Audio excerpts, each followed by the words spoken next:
So for those of you that were there last week, or if you got a chance to check out the video from last time, we focused on, of course, your database. It was all about the lead generation model. Now, it's interesting how the book is set up where they kind of touch on each model and then they dive really deep into each model that we have here. Of course, the lead generation model is one that I find to be most important. Everything starts with leads, as we've talked about that again and again and again, that nothing else matters until you have enough leads.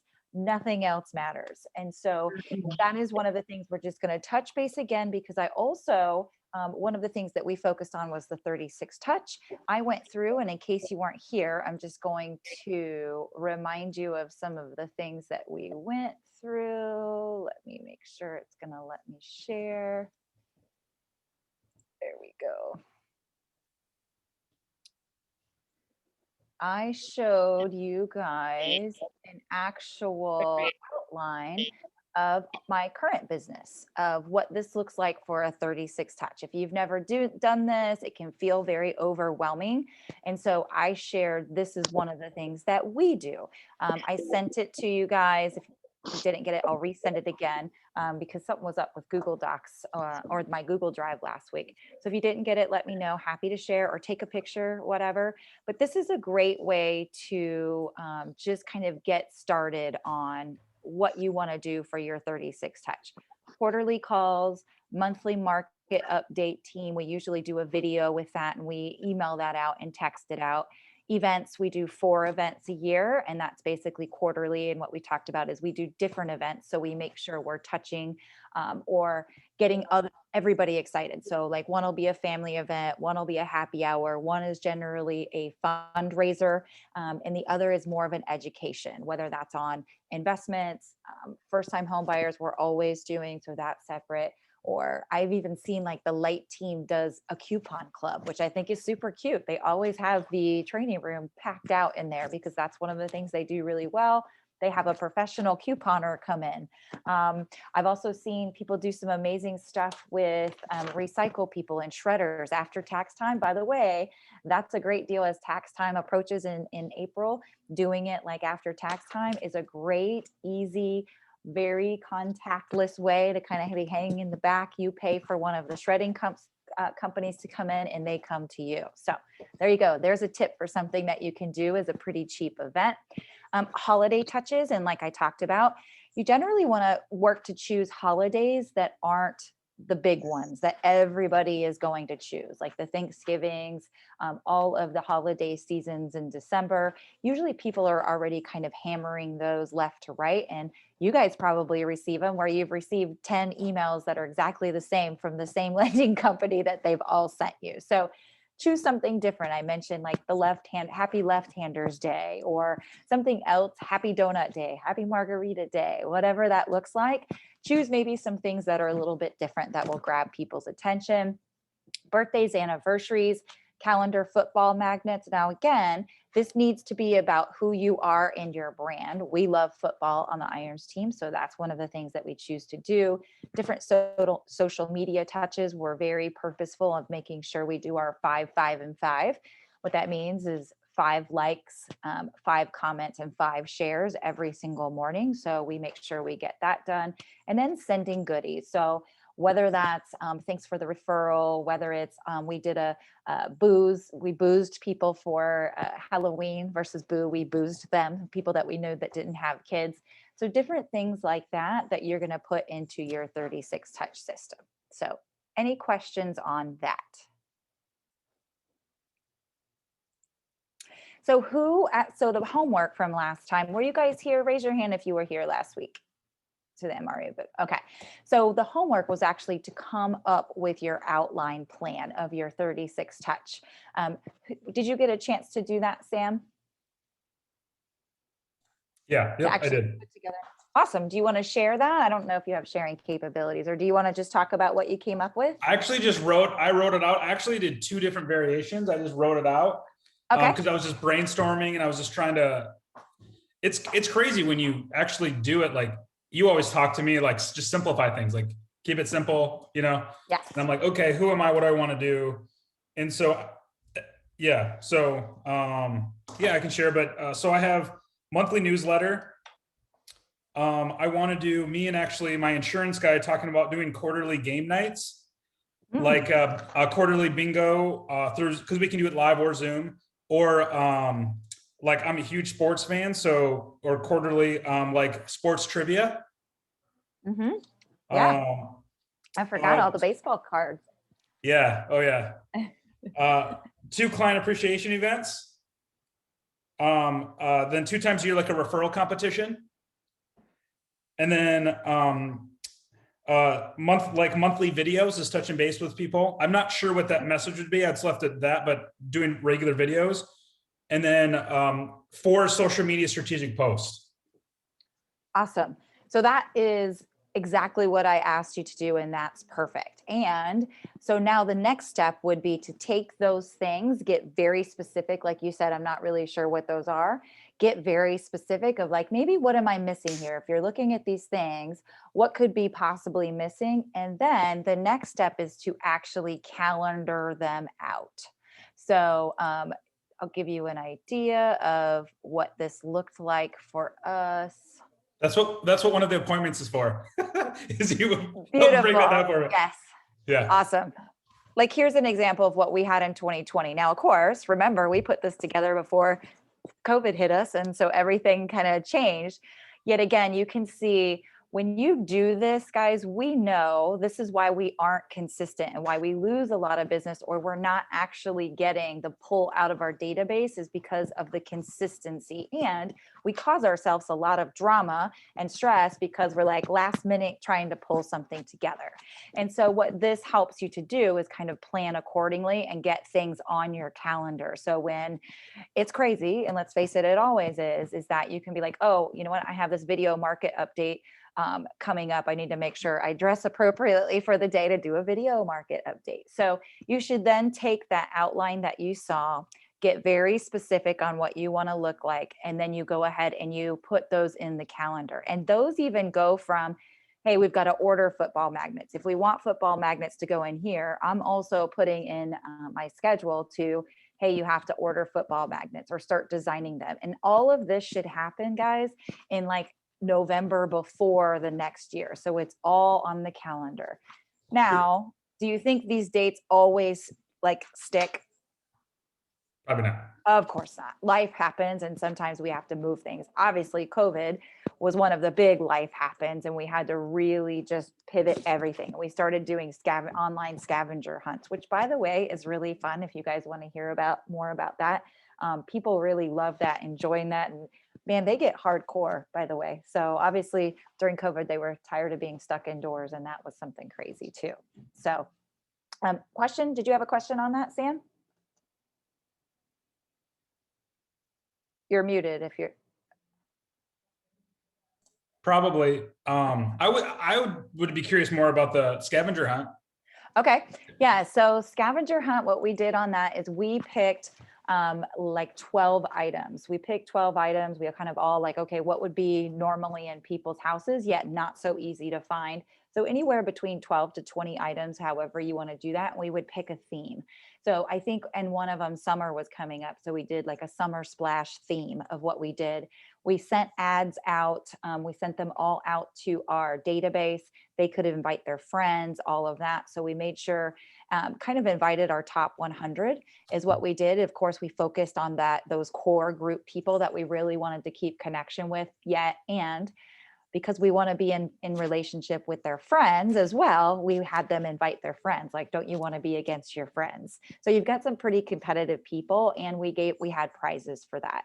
And so all we did is we had the families ready. They were sitting at the computer, and the rule was they had to bring it to the computer. It wasn't them running like with their phone to come show us. They had to go run and get it and bring it to the computer. And what we're talking about, Myra, is a virtual scavenger hunt.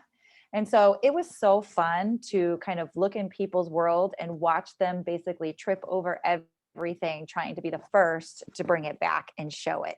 And you can do it one of two ways: either whoever's first to do it, or it's a point system where if you find it and you bring it, you get a point, but it has to be within like, okay, you get 60 seconds to find it and everybody gets a point, and then it becomes second and first place, which is kind of cool because then, you know, if people are just super fast, everybody still can get a point if you have the item. So it was like pink nail clippers. It was just stuff that a lot of people have, but yet not everybody. A little rubber ducky was one of the things. A ring floaty was another. And we had to mix it up between things that maybe families would have and maybe people that did not have children would have too. So there's an idea for you guys. It literally did not cost us anything because gift cards, if you guys don't get gift cards through your credit cards, your business credit cards, you should, because those are free, wonderful gifts to give out to people and to the winners. And people loved it. People were cheering. People,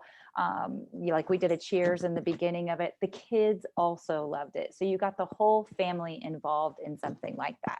So there's an idea for you to do. So you sent it on social media. Is that what you said? The invite or the info? Both social media, email, and then our top 100, we actually text or call to follow up to see if they were going to come. So also it takes care of some of your touches, right? Because that's a great reason to call. Hey, I wanted to invite you. I wanted to make sure that you saw this particular invite. So yes. And then you use Zoom, or what platform did you use? All Zoom. Okay. And then who did I'm guessing an admin did that? Yes. Follow-up stuff? Okay. Yes. Yeah. The admin did all of that stuff. And she actually was the one who was announcing like for the items, because we were more like interacting with people, go, go, go, go. So she wasn't watching, one person was watching who brought it in to get the points, and it just got everybody involved. And we would have 40 people on that.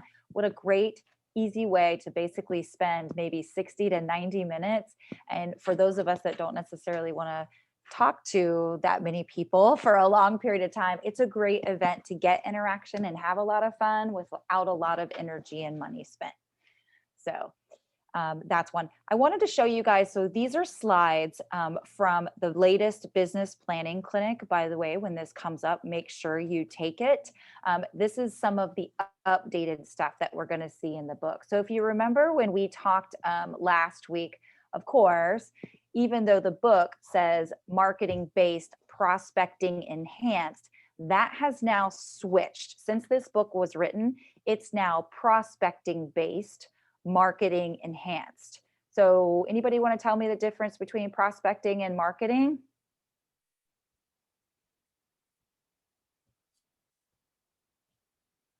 Who knows? Who knows what the difference is?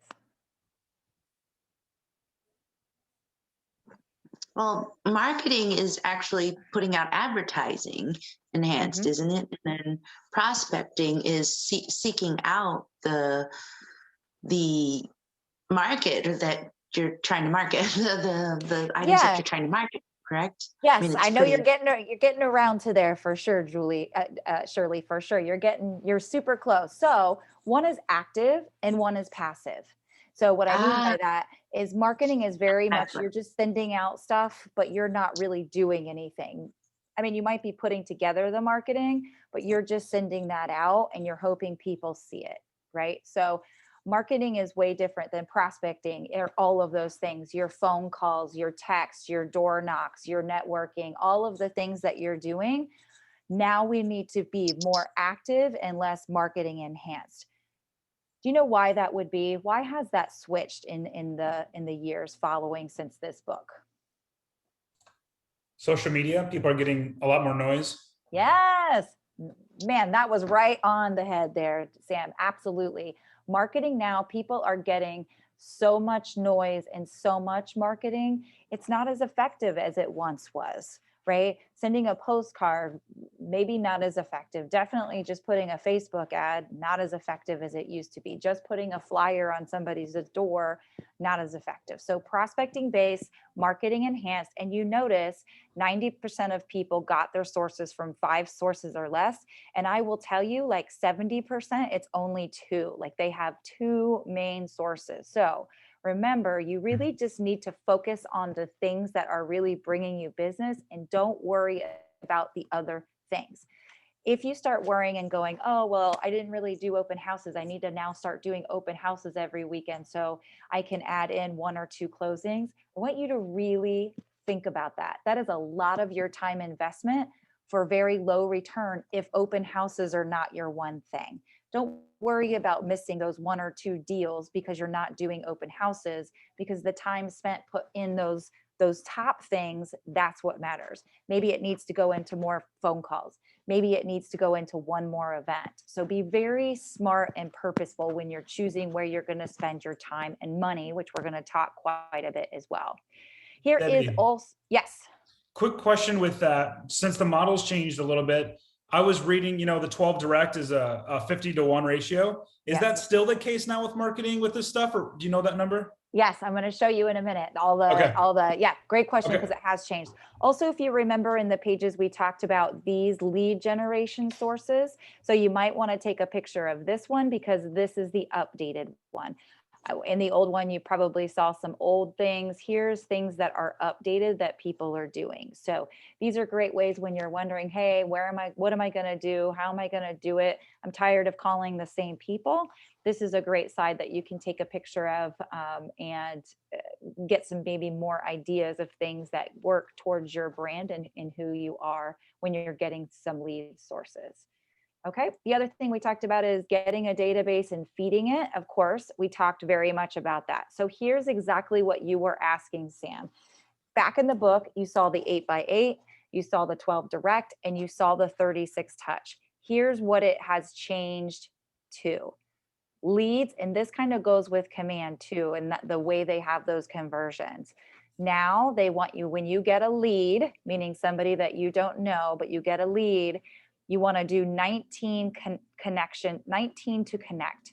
That means trying to connect them 19 times via call, text, or email, and they should have all 3 involved to get in touch with them. Here's the deal, is what a lot of people say. If you don't get in touch with them after you've tried 19 times, and again, it could be 2 a day for a couple days, that sort of thing. You can skip a day, do maybe 2 more. You figure out what you believe works best. There's lots of information about there, what you'll hear, like the 12 days of pain. That's what that is connecting to people 19 times within 12 days. And if they do not answer you or you do not get a response, they go into what we call our pond, meaning now you're going to get emails, because I'm not going to spend my time following you or trying to get in touch with you for another 3 months. I might like quarterly go, hey, I need more leads. I'm going to go back to my old leads or my pond and try to drum up business. But those are people, if they can't answer or pick up the phone, those are people I'm not going to be spending time with. Now, contacts, people who you've established a 2-way communication. Now they are the people that get the 36 touch, here called 36 to convert. So now there is no more an 8x8 or 12 direct. It is leads, 19 to connect, contacts, 36 to convert.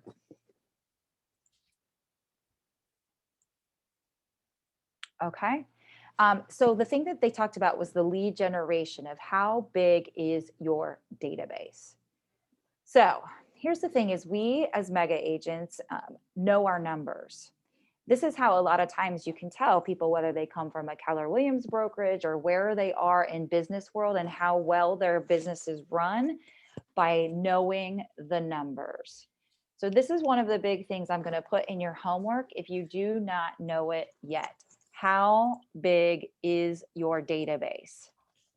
Okay, we've talked about this a little bit, of making sure that in your database that you have, you've been able to look at your database and put them into different buckets. In other words, like your top 25, your top 100, your top 250, sphere, like all of these things should be set up in your database.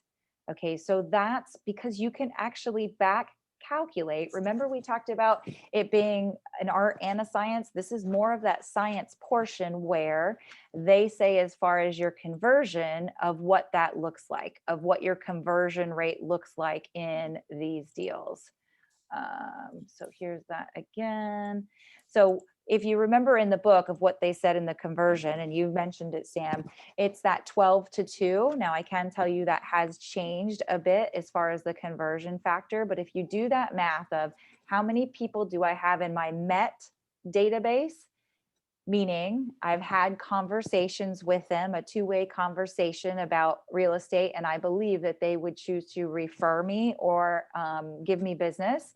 Or those people I would not consider my METs, meaning maybe they're in my community and I've just been farming them. Maybe they came in on some sign call and I've had like a 2-second conversation. So you really want to make sure you know what your database looks like, because you can do the math to figure out how many deals you should get out of those people that are in your database. So you'll see that quite a bit. And we're going to dive really deep into that later on. So your homework for now, one of your homework pieces is, if you don't know, to figure out how many people are in your database, and then how many that you would consider to be METs and how many people you would consider not METs. This becomes really, really important.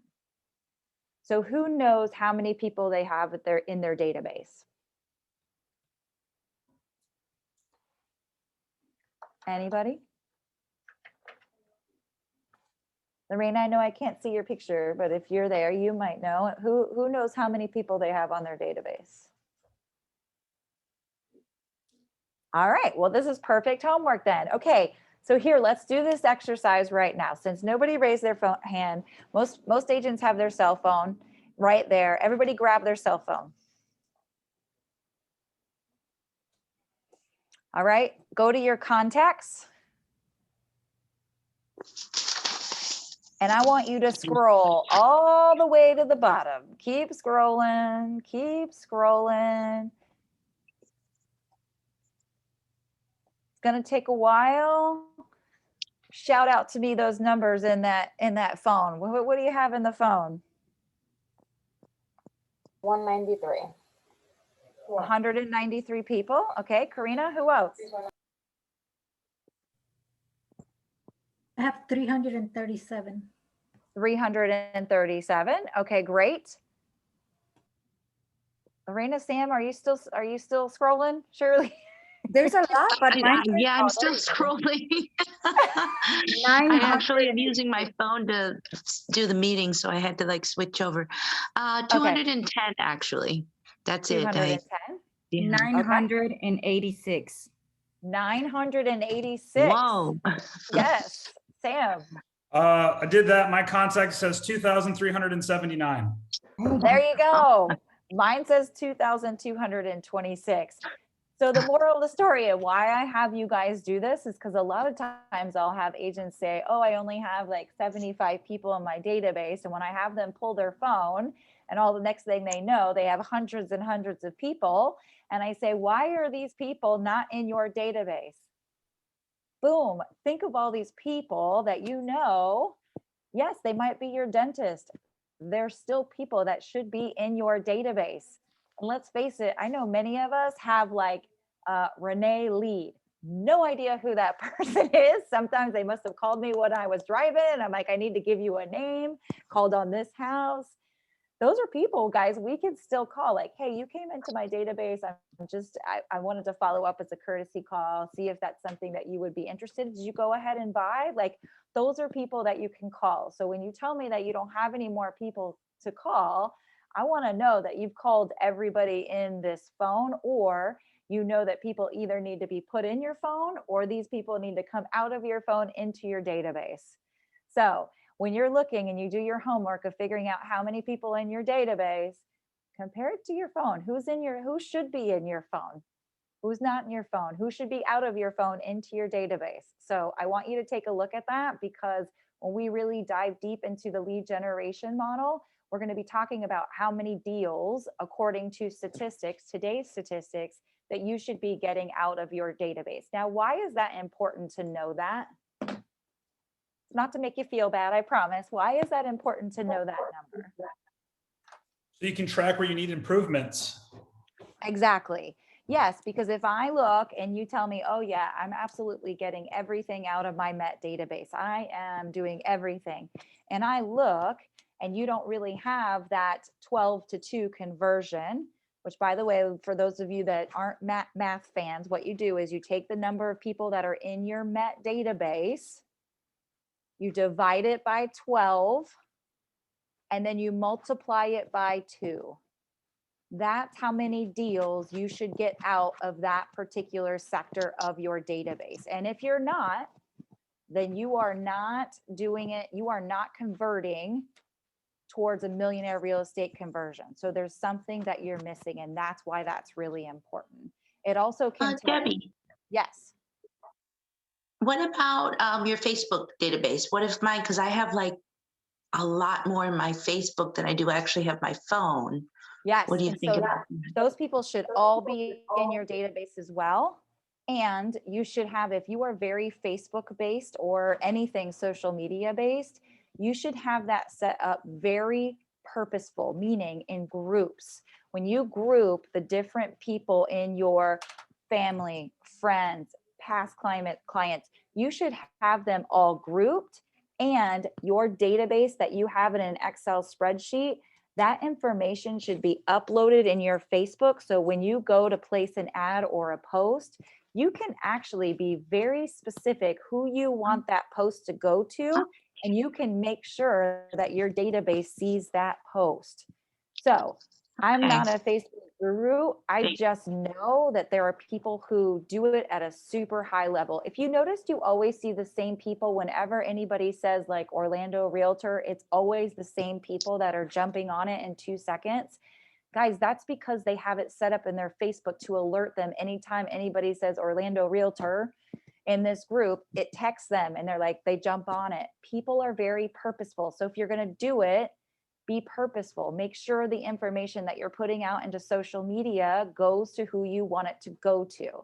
These are little tweaks you can make in your business to make sure these conversion rates are happening.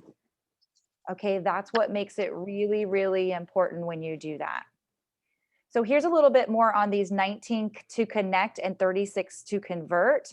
Cement, you want to do at least one high touch value a year. Give me some examples of some really high touch values.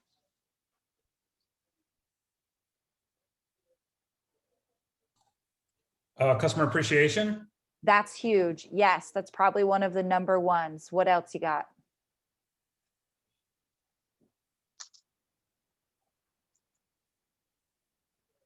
There's one big one.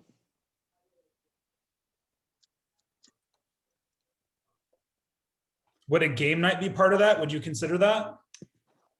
Not really. Probably not. The one we're missing is the one-on-one. Oh, The one-on-one is probably that means a lunch, a dinner, drinks, whatever, to really have that cementing high value touch. That's really, really important when you have that, to just cement the relationship, have some sort of one-on-one type feel. Now, customer appreciation is a great way to go, but especially for like your top 25 or top 50, you should be having a one-on-one with them. That's really important to cement those relationships. And if you weren't here last week, I gave a really important tip, which I had actually learned that day. You see a lot of agents doing like the 30 listings in 90 days. One of the things I heard somebody else talk about is 30 cups of coffee in 30 days. You want to talk about some traction and really kind of having those high value conversations and cementing relationships, 30 coffees in 30 days. And side note, I kind of challenged one of our single agents who I adore in our office to have 30 dates in 30 days. So I'm going to see if she's going to say yes. Like, hey, if you really want a relationship, then let's get purposeful and let's do 30 dates in 30 days. So think bigger, guys. Like, yes, I know it's a lot of work. And imagine having 30 conversations in 30 days.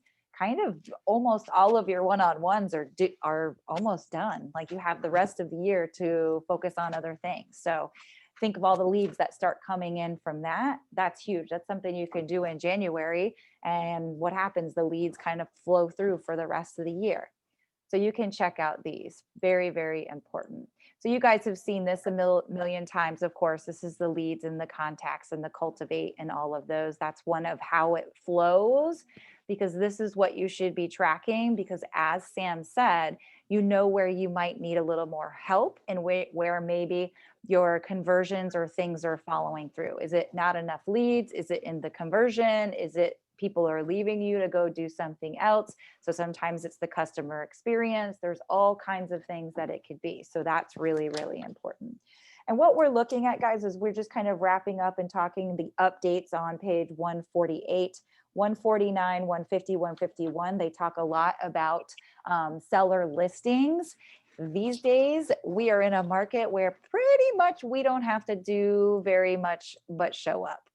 Let's face it. So it just talks about focusing on listings. You guys will hear that again and again. And we've kind of talked about that to death, of just how much more leverage listings are than buyers now more than ever, because of what we're seeing with our buyers. So let's go ahead and go to page 152. And we're talking about the budget model. Now, again, you guys know we're very focused on wealth building. Last month, the focus was on the P&L and profit first. So those are, I'm going to raise this book again, because until everybody buys it and reads it, I'm going to continue to do it all year.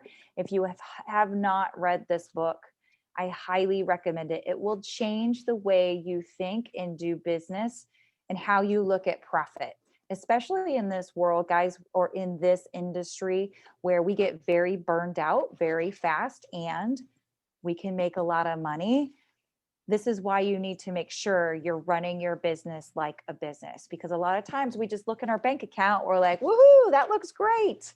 Yet we're not really looking at cash flow. We're not really looking at profit. We're not holding our expenses accountable. And that's bad business. Just because we're making a lot of money, the issue and when that goes down is when the market shifts. This is why so many brokerages, especially 100% brokerages, when the market shifts, will not be able to stay open. Because yes, it's great when everybody's doing 200 transactions per month. When that changes and everybody's doing 80 transactions a month, guess what happens? There's zero profit in that. There's zero profit and they can't keep the lights on. Many of you know I was part of 100% brokerage before I came to Keller Williams, and I was there when the market shifted. And guess what? I had closed $1 million deal during that. And it was a beautiful house. And Dr. Phillips, it's probably now 3 million, $1 million cash. Guess what I got paid for that?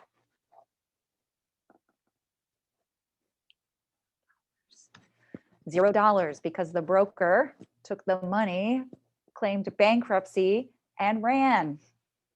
So be very, very careful. Yes.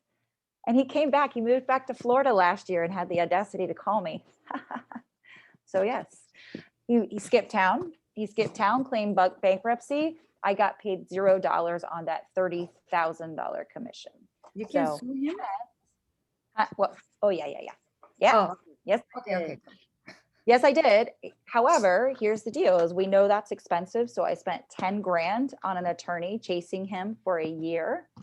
I was awarded treble damages, which was about $93,000. Yet let's face it, when people claim bankruptcy, all of that. So we settled, I got paid $25,000, yet do the math. I paid $10,000 for an attorney to basically make 15 grand. So be very careful. And these are the kind of conversations. We don't want to scare people, yet it is what it is. This is exactly what I'm talking about. Everything's great when it's great. Yet weakness, when the market shifts, that's when you start to see weaknesses in your business. So be prepared. Also with burnout, following this method, you actually get to see a profit and use it. It encourages, it doesn't encourage being miserly, guys. It encourages you to celebrate. I don't care if your profit is only 50 bucks, go do something that you love and enjoy it. Whatever that looks like. If your profit is 15,000, man, don't wait, get an amazing vacation on the books.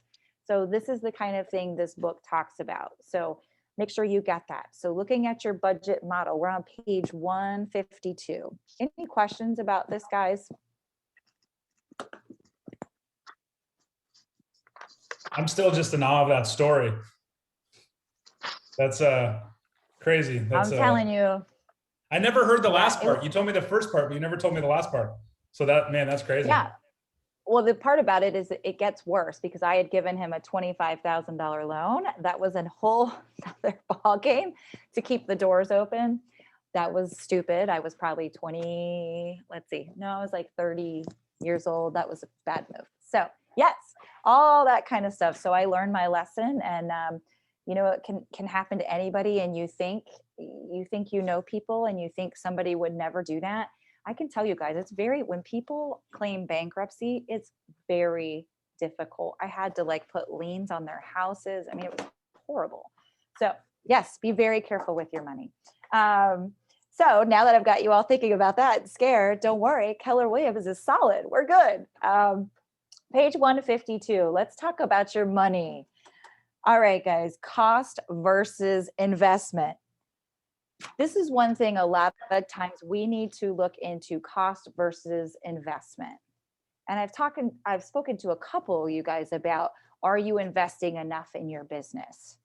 Because a lot of times we're just so excited to be making, 85% profit, yet you may not be investing enough in your business for the growth that you're seeking. Now, everybody is different.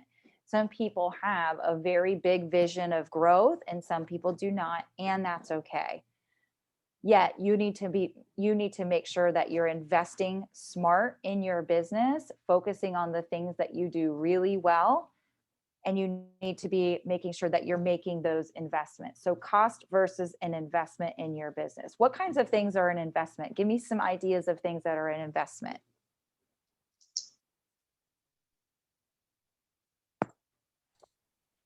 People. Are you talking about investment like homes, investing in homes, investing in your IRA account, investing in your life insurance, investing in yourself, or what kind of investment? More in your business. Think of some things in your business. What expense in your business would you consider more of an investment versus an expense? For example, I just got a Topgolf membership to gift to all my clients. So to me, that's not really an expense because I'm gonna get to call my clients and say, hey, you wanna go play Topgolf? So yes, there's your one-on-ones. That's an investment in your business. That's a lead generation, relationship building investment. Exactly. What else? BNI. BNI, that's an investment. Definitely. That's a huge generation source. I think it's like 70-something% of your business. Absolutely. What else? Is people, like Yes. people? People is a huge investment. And we're going to talk about keeping those dollars accountable as well. Yes, people, it's one of the biggest investments. When you look at the budget model, it's one of the top two. Who knows the top two things that we spend money on? And it more gears towards people who have teams. So it's different for solo agents, but for teams, what are the top two expenditures that you should have?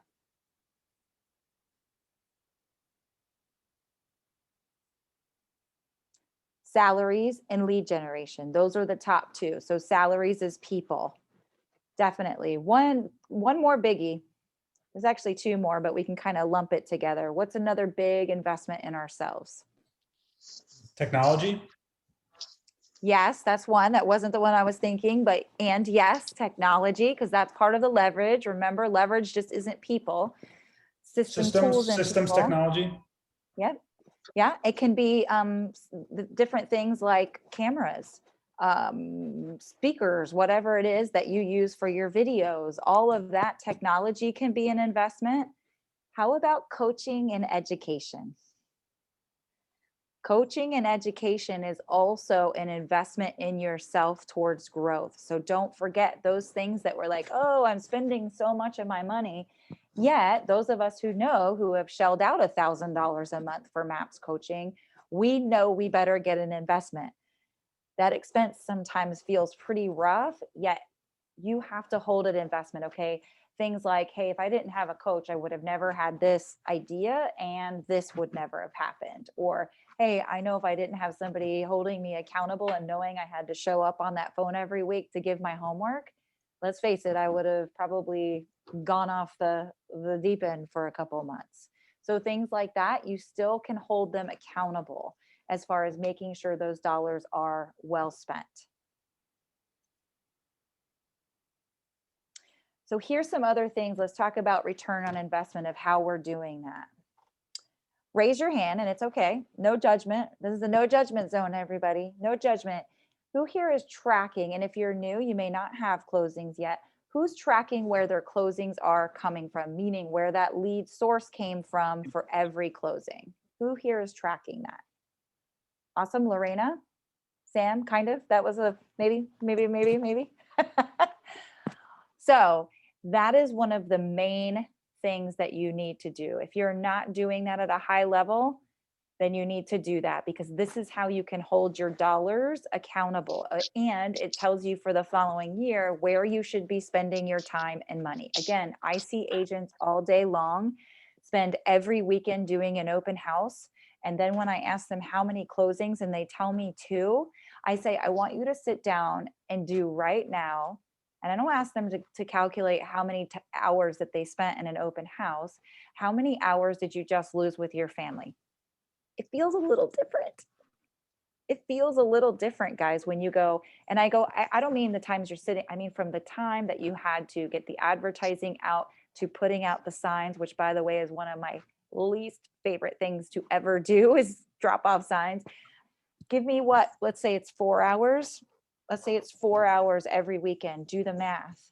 How many of those hours did you lose from family?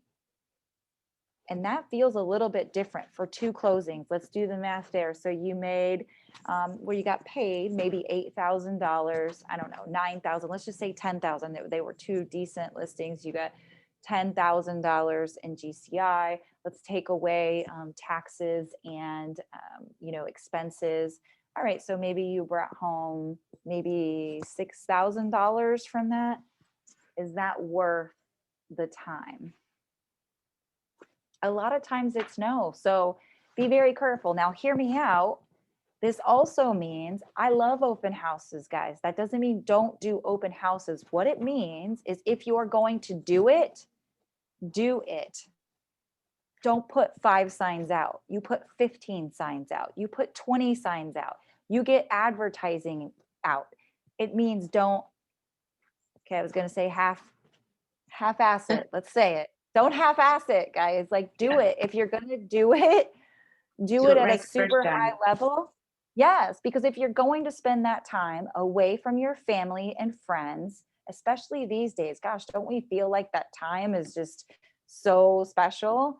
If you're going to do it, do it. Don't expect just randomly somebody's going to come in. It's like, oh, that's how it happens. No, when you're super purposeful and you have at least 15, 20 people coming through, there's going to be at least 2 that don't have an agent and are ready, willing, and able in the next 3 months. So hold yourself accountable. Of every open house I do, I will get somebody who, and it averages out, right? Some are better than others. I will get at least one person who's looking to buy, sell, or invest in the next 3 months, and they don't have an agent and they're ready, willing, and able. So that's what I mean by holding your time and your dollars accountable and making sure you're investing that in the right things. Any questions on that? So you can take that even farther, guys. Once you start tracking, and this is something we'll talk later down the road, you can start tracking on what your cost per lead is, and then how much you're spending per MET group. Like if you know that you have extra money and you don't want to buy leads because that's not really your thing, when you do the math at the end of the year, you should be able to back calculate how much money you spent per person in your MET database. And you, instead of, hey, I've got this money, I want to increase my business, I'm going to go buy leads. It might be, hey, instead I'm going to take this money and take my top 25 people or my top 50, and I'm going to send them universal tickets, whatever that looks like. I'm just using that as an example. Is make sure that your lead generation money is going to the right source. If you buy leads and you know you're going to be horrible at following up with them, there's no easy button, guys. There's no easy button. That's not automatically going to grow your business. Yet if you are rocking it out and you're 82% database centered and referral based, then that money should go back into that source until you've completely maxed it out. And then you have the right to find something else. Is that good? You like that? All right. So let's dive more. So page 154. Lead with revenue. These are things, especially my people who have been with Keller Williams for a while, you hear lead with revenue. What does that mean?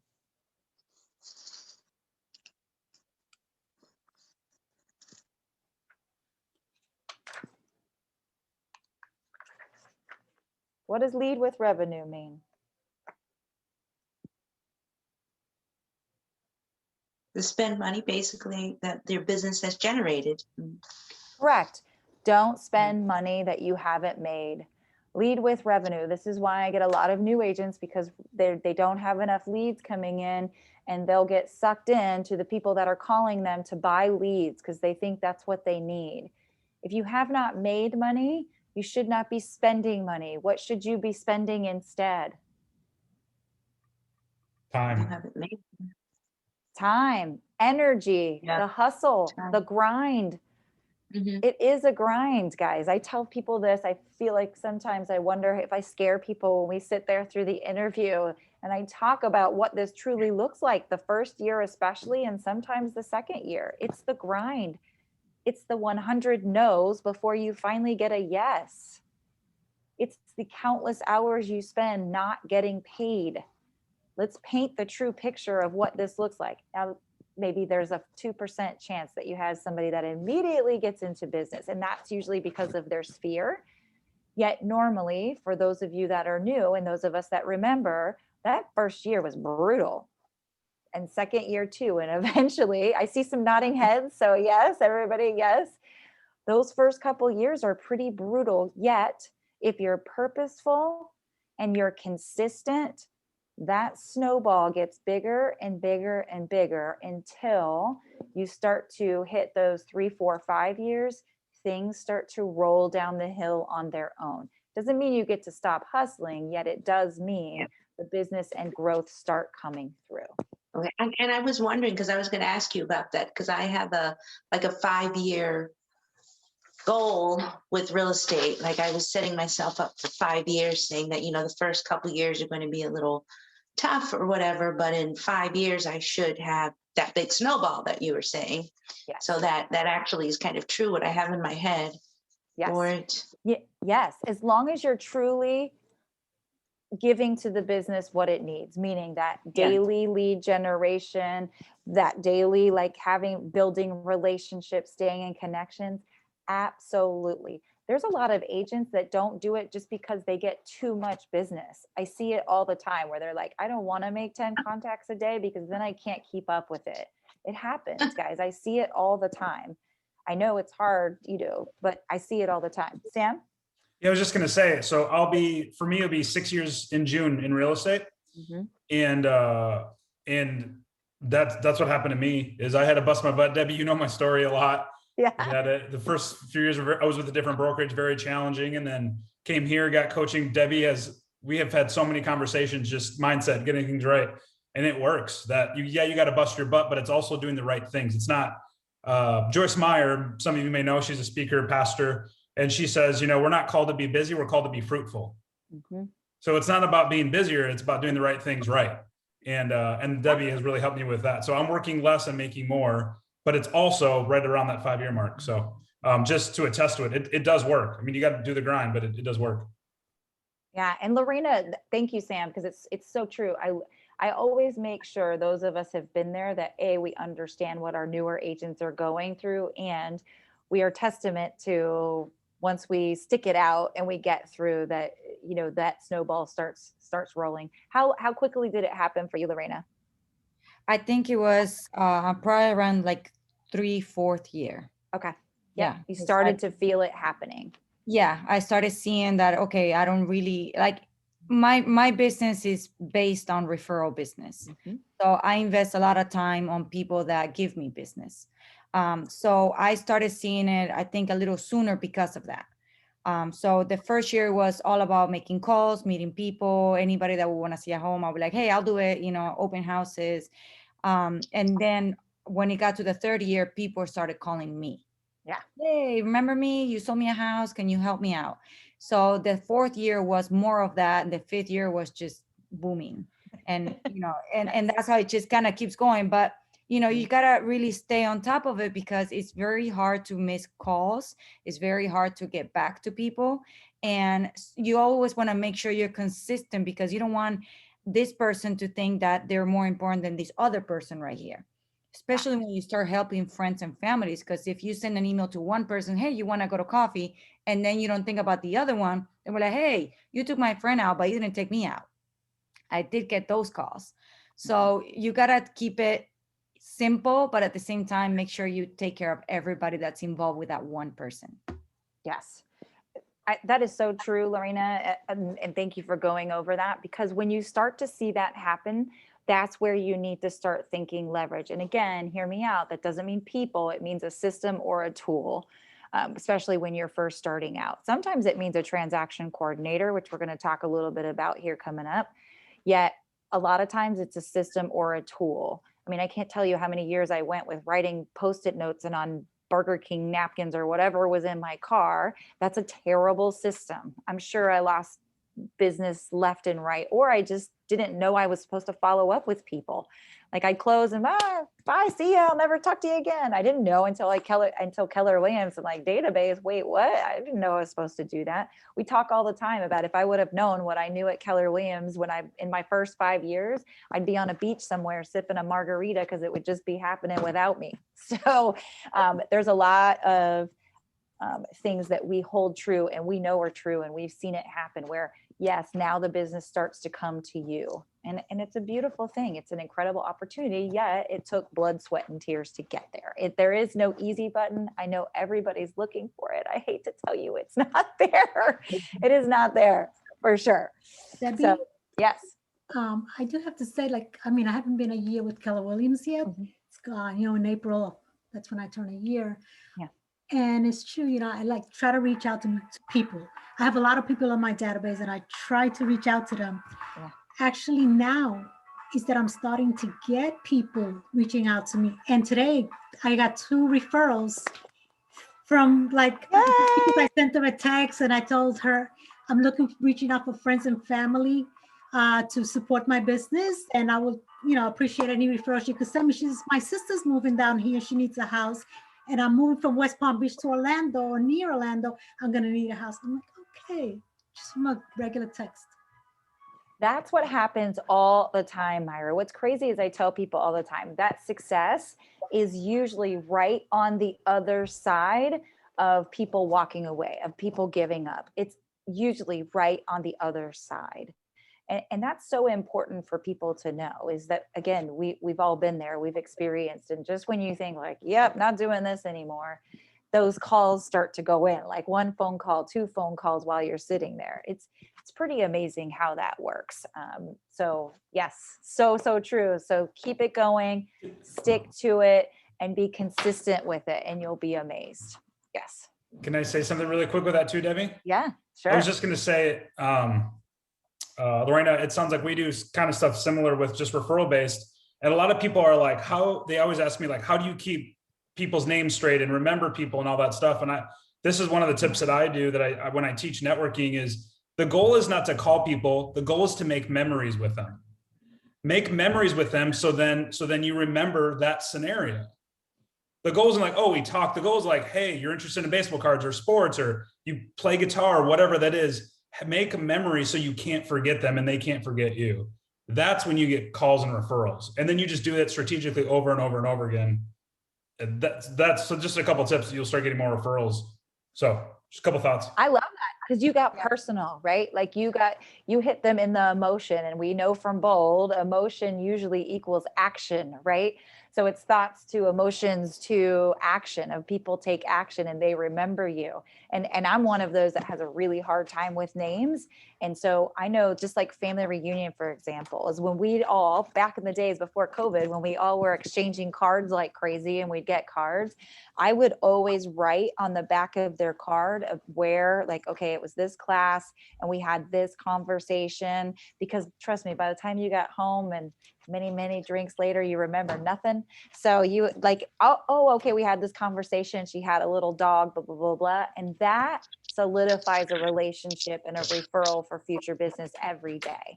So Yep. those are the kind of things when you guys have conversations in the grocery store or whatever, you like right when you walk away, blah, blah, blah, if you get their contact information, here's what I met them, here's what they said. And you put that in, because they'll be amazed that you remember that. Like, oh my gosh, how did you remember I went on vacation?